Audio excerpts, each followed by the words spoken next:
வணக்கம். பார்த்தீங்கன்னா, இந்த படம் தான் ஃபர்ஸ்ட் நான் புக் பண்ணதுக்கான மெயின் ரீசன் என்னன்னா, இந்த 3 படத்து மேலேயே நம்மளுக்கு வந்து ஈக்குவலான ஆட்டம் தான். எஸ்டிஆரே சொல்லிட்டாரு, எல்லா யங்ஸ்டர்ஸ்க்கும் வந்து நம்ம ஒரே மாதிரி சப்போர்ட் பண்ணணும்னு. பட் எனிவே ஜோக்ஸ் அப்பார்ட், இந்த படம் தான் வந்து 9 o'clock ஷோ வந்து கிடச்சிது. பைசன் வந்து நம்ம கிட்ட இருக்க தேட்டர் கிடைக்கல. ஸோ இது, அதுக்கப்புறம் பைசன், அப்புறம் டீசல் அப்படின்னு பார்த்துட்டு எல்லா படத்தையும் ரிவ்யூ பண்ண போகிறேன். சரி, இப்போ இந்த படத்துக்கு வரலாம். இந்த படத்தோட டேரக்டர் கீர்த்தீஸ்வரன். அவர் வந்து சுதா கொங்கரா கிட்ட வந்து அசிஸ்டண்ட்டாக ஒர்க் பண்ணியிருக்காரு. குறிப்பாக ஹிந்தியில் சூரரை போட்டு படத்தில் வந்து இவர் ஒர்க் பண்ணியிருக்காரு. இதுதான் அவருடைய முதல் படம். சத்தியமாக சொல்கிறேன், முதல் படம் மாதிரியே வந்து தெரியல. இந்த படம் வந்து உனக்கு பிடிக்குமா இல்லை ஆடியன்ஸ் பிடிக்குமா அந்த மாதிரி கேட்டால் வந்து நம்மளுக்கு பிடிக்குதா பிடிக்கலான்ற அந்த கருத்தை சொல்லிட்டு இந்த படம் ஹிட் ஆகுமா இல்லையா, பொதுமக்களுக்கு பிஎன்சி அதாவது பெரும்பான்மையான மக்களுக்கு இந்த படம் பிடிக்குமா அப்படின்னு கேட்டால், ஃபர்ஸ்ட் ஆஃப் ஆல் சொல்கிறேன், இந்த படம் வந்து தீபாவளியில் வந்து பந்தயம் முடிச்சிச்சாலாம் தெரியாது. ஏன்னா மற்ற 2 படம் பார்க்காம சொல்ல முடியாது. ஆனால் இந்த படம் வந்து ஹிட்டுன்றதோட எல்லா மக்களுக்கும் போய் பார்க்க பிடிக்கும். நல்ல என்டர்டெய்னர். பொதுவாக ஒரு தீபாவளிக்கு போய் படம் பார்க்குறோம் அப்படிங்கிற பட்சத்தில் எப்போவுமே ஒரு விஷயம் சொல்லுவாங்க. இப்போ பிதாமகன் படம் கூட தீபாவளிக்கு தான் போய் பார்த்துட்டு வந்தோம்னு நினைக்கிறேன். அப்புறம் வந்து என்னடா பண்டிகை நாள் அதுமா இந்த படத்தை பார்த்துருமே, ஏன்னா செம்ம படம், ஆனால் ரொம்ப ஹெவியாக இருக்கும்ல. ஆனால் இந்த படம் பர்டிகுலர்லி டூட் வந்து பார்த்தீங்கன்னா, இந்த லீவ் டைம் தீபாவளி டைமில் போயிட்டு பார்த்துட்டு என்ஜாய் பண்ணுறதுக்கு மட்டும் இல்லாமல் செம்மையாக ஒரு லாஃப்டர் ரயட் அப்படின்னே சொல்லலாம். ஃபர்ஸ்ட் ஆஃப் ஆல் இந்த படத்தோட ஜானர் என்னன்னா ஒரு காமெடி அட்வென்ச்சர். இது வந்து ஒரு சூப் பாய் படம். முடிஞ்ச அளவுக்கு நான் கதை சொல்லாமல் மேலோட்டமாக ஒன்லைன் மட்டும் சொல்லிட்டு நான் போகிறேன். பிரதீப் ரங்கநாதன் வந்து பார்த்திங்கன்னா ஒரு ஈவெண்ட் பிளானராக இருக்கார். எல்லாரையுமே வந்து சர்ப்ரைஸ் பண்ணுறாரு. அந்த சர்ப்ரைஸ் பண்ணுற ஏஜென்சியில் வந்து பார்த்திங்கன்னா அவருடைய மாமா பொண்ணோட மமிதா பைஜுவும் வந்து வேலை செய்கிறாங்க. ஸோ இவரோட லைஃப்பில் வந்து பார்த்திங்கன்னா ஒரு சின்ன ட்விஸ்ட்டு நடக்குது. ஸ்டார்டிங்லேயே வந்து இவரோட எக்ஸ் கேர்ள் ஃப்ரெண்டோட மேரேஜுக்கு போயிட்டு வந்து பண்ணக்கூடாத ஒரு விஷயத்தை வந்து பண்ணிடுறாரு. அதற்கப்புறம் அதோட செயின் ரியாக்ஷனாக இவரோட லைஃப்பில் ஏற்படுற விஷயங்கள் தான் வந்து இவரோட கதை. திருப்பி சொல்கிறேன், ஒரு சூப் பாயோட கதை. அதை வந்து முடிஞ்ச அளவுக்கு வந்து பார்த்திங்கன்னா நியாயப்படுத்தாமல் நிஜமாக இப்படி தாண்டா இருக்குது சில விஷயங்கள்லாம் அப்படின்னு காட்டி ஃபுல் அண்ட் ஃபுல் காமெடியை யூஸ் பண்ணி இந்த படத்தை வந்து பார்த்திங்கன்னா நம்மளை வந்து கவர்ந்துச்சு அப்படின்னு சொல்லலாம். ஃபர்ஸ்ட் ஹாஃபில் முடிகிற வரைக்கும் அவ்வளோ என்கேஜ்மெண்ட்டு, ஒரு சீன் கூட வந்து போர் அடிக்கவே இல்லை அப்படின்னு சொல்கிற மாதிரி வந்து பிரதீப் ரங்கநாதன் பார்த்தீங்கன்னா வந்து ஸ்டார்டிங்கில் அவரோட படத்தில் எல்லாமே வந்து யாராவது வியர்டாக பண்ணிருக்கான் அப்படிங்கிற மாதிரி தோணும். எல்லா புது ஹீரோவும் வர்றப்போ வந்து எல்லாருக்குமே ஃபர்ஸ்ட் படத்தில் எல்லாருமே வந்து பிடிச்சிடாதுல்ல. அதே மாதிரி இவருக்கும் வந்து பார்த்திங்கன்னா வந்து பார்க்கறதுக்கு ஒரு மாதிரி டிஃப்ரெண்ட்டாக இருக்கானே, கிரேஸியாக பண்ணுறானே அப்படின்னு தோணும். பட் போக அவங்க பண்ணுறது வந்து பிடிச்சிரும்ல. அதே மாதிரி இந்த படத்தில் ஒரு புதுசாக ஒரு விஷயம் வந்து ஸ்டார்டிங்லேருந்தே ட்ரை பண்ணிட்டே வர்றாரு. ஸ்டைலுக்காக சில விஷயம்லாம் பண்ணுறாரு, கிரேஸியாக இருக்காரு. அப்புறம் டார்க் காமெடியில் வந்து பார்த்திங்கன்னா மூஞ்சிலாம் வந்து மாற்றிலாம் வச்சுக்கிறாரு. இது ஸ்டார்டிங்கில் இரிட்டேட்டிங்காக இருந்தாலும் இந்த படத்தில் வந்து இவர் நடிச்சிருக்காருல ஒரு ரோலு, அந்த ரோலுக்கு ஓகே அந்த கேரக்டர் இப்படி தான் பிஹேவ் பண்ணோம் அப்படிங்கிறது போக நம்மளுக்கு வந்து செட் ஆயிடுது. ஸோ உங்களுக்கு பிரதீப் ரங்கநாதன் பிடிக்குதோ இல்லையோ, இந்த படத்தில் வந்து பார்த்திங்கன்னா முழுக்க அவரோட ஸ்க்ரீன் ப்ரெசன்ஸ் மட்டும் இல்லாமல் அவரோட கிரேஸியான அந்த ஆக்டிங்கு, அவரும் ஒரு டேரக்டர் அப்படிங்கிறனால வந்து நிறைய சீன்ஸோட டெப்த்தை புரிஞ்சு வந்து நடிச்சிருக்காரு. அண்ட் அவருக்கு இந்த படம் வந்து செம்மையாக வந்து செட் ஆகுது. ஸோ நம்ம நிறைய பேர் வந்து யோசிச்சுட்டு இருந்தாங்க. அன்றைக்கி வந்து ஒரு மீமில் பார்த்தாங்க, கிரேசி மோகனை ரொம்ப மிஸ் பண்ணுறோம், பஞ்சதந்திரம், பம்மல்கே சம்பந்தம், இந்த மாதிரி காமெடிலாம் வந்து வரதே இல்லை, இன்றைக்கி வரைக்கும் திரும்பி பார்க்கணும்னு தோணுது, இனிமேல் இந்த மாதிரி ரைட்டர்ஸ்லாம் இல்லாதனால தான் இந்த மாதிரி காமெடிலாம் வராதோ அப்படின்னு சொல்லிட்டு இருந்தாங்க. அப்படி யோசிக்கிறப்ப இந்த படம் வந்து ஒரு புது விதமான காமெடி ஜானர், புது விதமானு சொல்ல முடியாது, ரீசெண்ட் டைம்ஸில் இந்த மாதிரி காமெடி ஜானர் தான் வந்து ஒர்க் அவுட் ஆகுது. இனிமேல் தமிழ் சினிமாவில் வந்து நாஸ்டாலஜிக்காக வந்து அந்த காலத்தில் அப்படி இருந்துச்சுன்னு சொல்லிட்டு அந்த காமெடியை மிஸ் பண்ணலாமே தவிர்த்து, பட் இந்த காமெடி இப்போ இருக்கிற மக்களுக்குலாம் ரொம்ப பிடிச்சி வந்து எல்லாருமே கலகலப்பாக இந்த படத்தை வந்து பார்த்தாங்க. ஸோ பிரதீப் ரங்கநாதன் அவரோட பங்கு வந்து பக்காவாக பண்ணியிருக்காரு. ஸோ அவருக்கு அவரோட லவ் டுடே அவர் நடிச்ச படம் டைரக்ட் பண்ணது, அப்புறம் டிராகன் ஹிட்டு, இது வந்து 3rd ஹிட்டு அப்படின்னு நினைக்கிறேன்.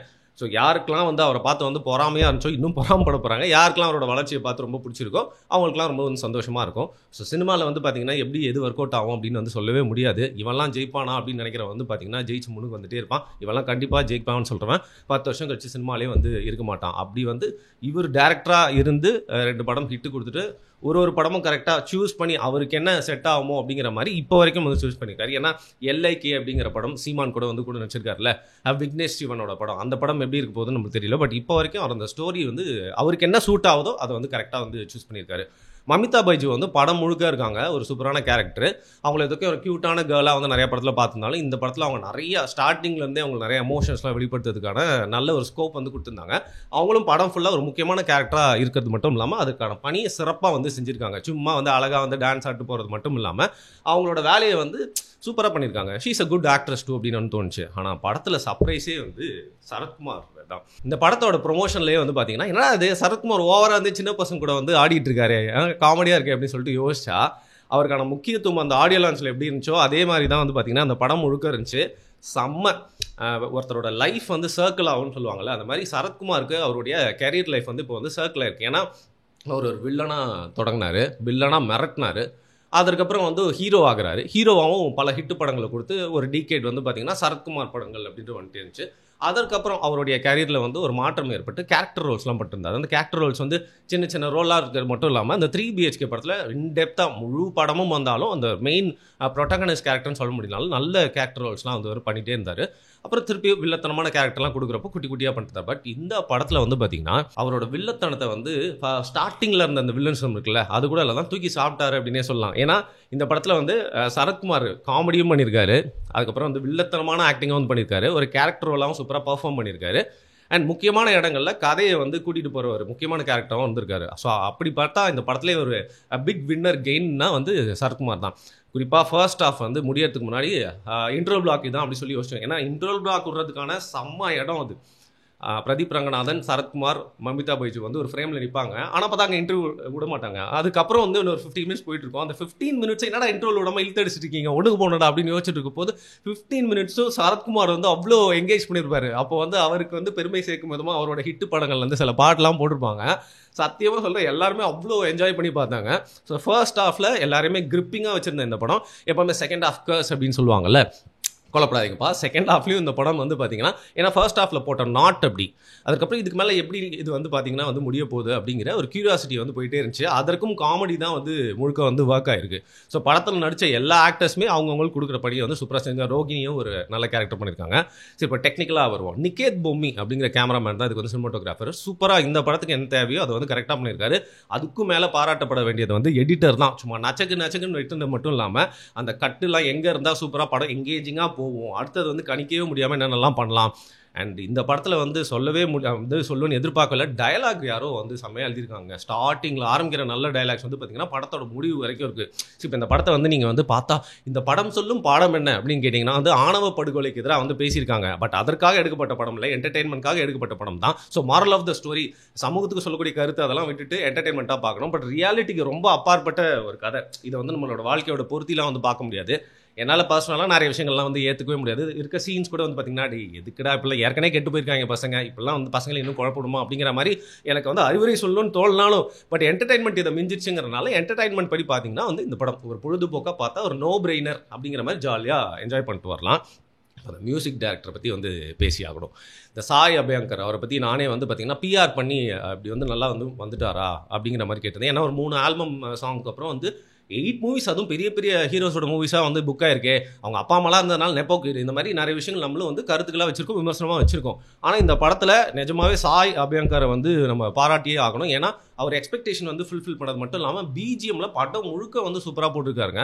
சத்தியமாக சொல்கிறேன், இந்த படத்துக்கு என்ன தேவையோ அதை வந்து நல்லா அவரோட கான்ட்ரிபியூஷனும் இருக்குது. ஏன்னா இந்த படத்தில் வந்து காமெடி நல்லா ஒர்க் அவுட் ஆயிருக்காங்க, அது மட்டும் தூக்கிட்டு போயிடலாம்ல. பட் இவரோட கான்ட்ரிபியூஷனும் அந்த பிஜிஎம் வயசில் செம்மையாக இருந்துச்சு. ஆனால் அந்த ஊரும் பிளட் அப்படிங்கிற பாட்டு எனக்கு பிடிக்கல. ஆனால் நிறைய பேர் வந்து பார்த்தீங்கன்னா கேட்டு ரொம்ப ஹிட்டு. அந்த பாட்டு வந்து நல்லா வந்து ஷூட் பண்ணியிருந்தாங்க. நம்ம பசங்கள்லாம் எல்லாருமே வந்து என்ஜாய் பண்ணி வந்து பார்த்தாங்க. பட் அதை தாண்டி பாடல்களாக பார்த்தா அந்த ஊரும் பிளட்டோட பாட்டோட எக்ஸ்டென்ஷன் மாதிரியே இருக்குது. ஏன்னா நம்ம அனிருத் பண்ணுற மாதிரி இவரும் மோஸ்ட் ஆஃப் த பாட்டில் எல்லா பாட்டுமே அவர் தான் பாடியிருக்காரு அப்படின்னு நினைக்கிறேன். அதனால் அந்த ஊரும் பிளட் பாட்டோட எக்ஸ்டென்ஷன் மாதிரியே இருந்துச்சு. பெரிய வித்தியாசம் வந்து அந்த பாடல்களில் தெரியல. பட் பிஜிஎம்ல கலிகிரிகாப்பில் he has established himself as ஒரு ப்ராப்பர் மியூசிக் டைரக்டர். ஸோ வழக்கமாக இப்போ 8 படம் 16 ஆகிறதுக்கும் வந்து வாய்ப்பு இருக்குது. இதெல்லாம் நம்மளோட ஹானஸ்ட்டாக மனசில் பட்ட ஒப்பீனியன். அதையும் தாண்டி இந்த படத்தில் வந்து சிறப்பாக ஒர்க் அவுட் ஆகிருக்கிறது என்ன அப்படின்னு பார்த்தீங்கன்னா, நிறைய ஃப்ரெஷ் ஃபேஸஸ் வந்து யூஸ் பண்ணியிருக்காங்க. இதில் வந்து கதைக்கு ரொம்ப முக்கியமான ஒரு மலையாள ஆக்டர் ஹாரூன்னு நினைக்கிறேன், பேட் கேர்ளில் கூட வந்து திருப்புமுனையான ரோலை வந்து பண்ணியிருப்பாரு. அதே மாதிரி ஒரு திருப்புமுனையான ரோல் தான் அவரும் வந்து சூப்பராக பண்ணியிருக்காரு. அதை தாண்டி நடிச்சிருக்கவங்க எல்லாருமே வந்து பார்த்தீங்கன்னா ஃப்ரெஷர்ஸு. அவங்களோட நல்ல சிறந்த நடிப்பை பார்க்குறப்போ வந்து ஓகே பரவாயில்ல, இந்த படம் வந்து நம்மளால ஒத்துக்கிட்டு பார்க்க முடியுது அப்படிங்கிறதுக்கு அவங்களும் வந்து கான்ட்ரிபியூட் பண்ணியிருக்காங்க. ஸோ மொத்தத்தில் இந்த படத்தை வந்து நீங்கள் போய் பார்க்கலாமா அப்படின்னு கேட்டால் கண்டிப்பாக பார்க்கலாம். குழந்தைங்களை கூட்டு போய் பார்க்கலாமெல்லாம் எனக்கு தெரியல. பட் இளைஞர்கள் ரொம்ப விரும்புவாங்க. அதை தாண்டி வந்து நடுத்தர வயது இருக்கும் வந்து பார்த்தீங்கன்னா நிறைய இடத்துல காமெடி வந்து ஒர்க் அவுட் ஆகும்.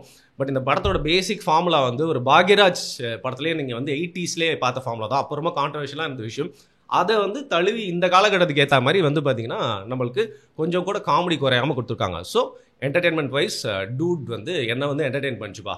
உங்களை என்டர்டெயின் பண்ணிச்சா, நீங்கள் பார்த்துட்டீங்களா அப்படிங்கிறத. ஏன்னா நான் வந்து சிறந்த விமர்சகர்லாம் இல்லை, எனக்கு படம் ரொம்ப பிடிக்கும் அப்படிங்கிறனால சரி இந்த மாதிரி சினிமா வீடியோஸ்லாம் போட்டால் தான் பார்க்குறீங்க, அதனால் வந்து கொஞ்சம் 2 காசு வருதுங்கனால தான் நான் எல்லாம் பண்ணிட்டு இருக்கேன். பட் அதையும் தாண்டி சிறந்த விமர்சகர்கள் நீங்கள் தான் அப்படிங்கிறனால வந்து பார்த்தீங்கன்னா கீழே உங்களோட கமெண்ட்டை பண்ணுங்கள்.